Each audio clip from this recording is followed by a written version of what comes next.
إلهي بقى محله إله ما تدلكين النبض iyo wanaag iyo horumarin iyo doorasho aynu madax cusub dooranayna ilaahay intaaba in siiyay baa mahadle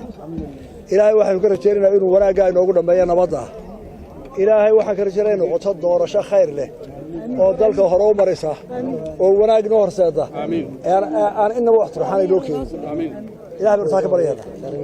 maanta anigu dadka waxa la qaybsanayaa farxadda iyo dareenka sare cod bixiyaashu ay ku dooranayaan madaxda dalka maanta aad iyo aad baan u faraxsanahay dareenkaygu wanaagsan yahay dadka codaynayana aad iyo aad ayaan u hambaleynayaa waxaan ku hambaleynayaa dulqaadka safka ay taagan yihiin cadceedda si ay u soo kala lahayd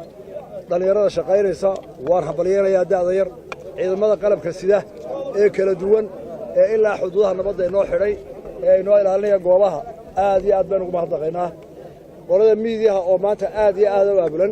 oo si wadannimo u shaqaynaysa iyagana waa mahadnaqaya soo koob Soomaaliland way soo wada mahadnaqaysaa ilaahayna wanaag bay ka doonaysaa insha Allah waxaanu dooran doonaa madaxweyne cusub saddex murashaxabaas ayaa jooga kii soo baxa waa hambalyeynayna anna waxaan isleeyahay dhammaan codka badan waad heli doontaa insha Allah intiina waxa ka rajaynayaa inay codaysaan waraaqad yar ii furtaan intiina taagan ma yaridine kuwa ay maqlayeen waxa la codka igu roonaada